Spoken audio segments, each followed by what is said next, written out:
This is Dylan from Hellfire Gaming presenting you with Minecraft Xbox 360 Edition. So this should be a fairly short video, and I'm just gonna do a cool base idea if you're playing PvP online, anything like that, maybe split screen. I know a lot of you out there play split screen. I do. I play with all my friends. Alright, so I made this base specifically to withstand just about anything you throw at it. Alright, so you've got a lava pool up here.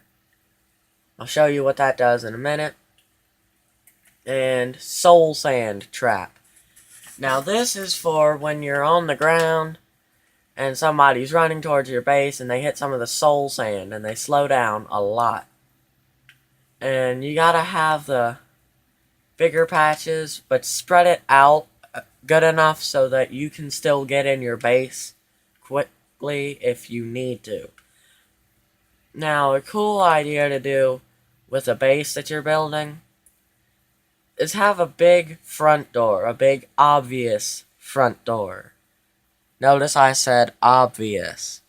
Alright, so pressure plate, everybody's like, oh, it's an iron door, I can just walk up in there. You can't. Now with my base, there's a fairly hidden lever over here. You stand on this block and then, as you can see, the little outline right there.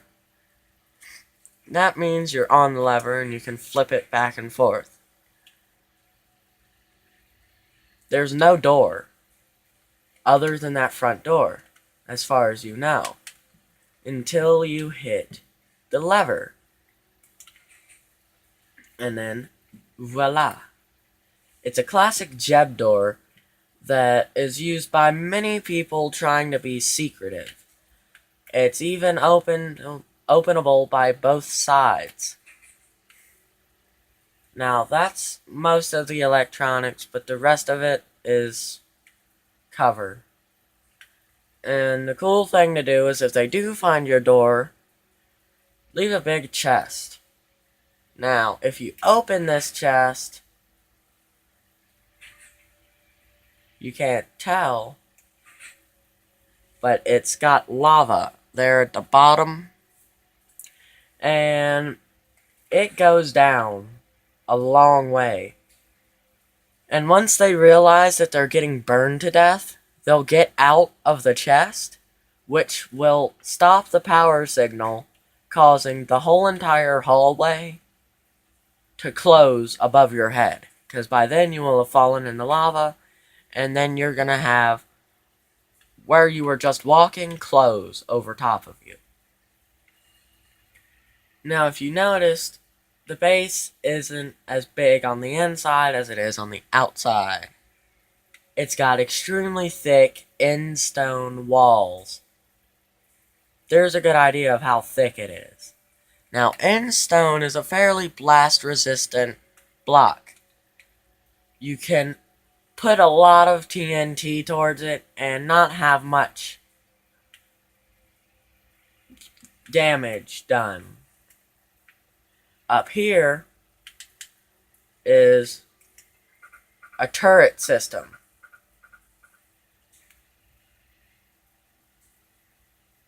That shoots flaming arrows.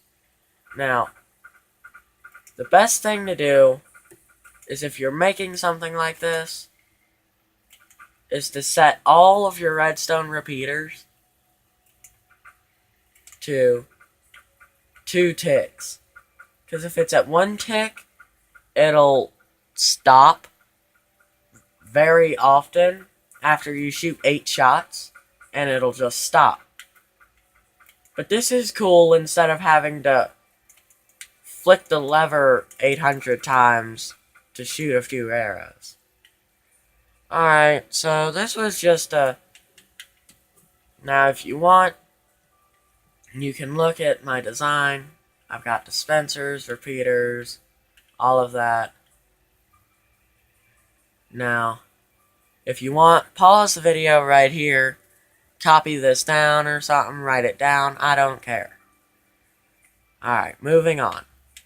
So that was just a quick overview of my base, and you can definitely use this design anytime you want. But the best part about it is if they do walk through the front door, it's a pitfall trap. You fall till bedrock forever and die, usually. And if you don't die, then you get trapped in bedrock layer. So this has been Dylan from Hellfire Gaming, and I am signing off.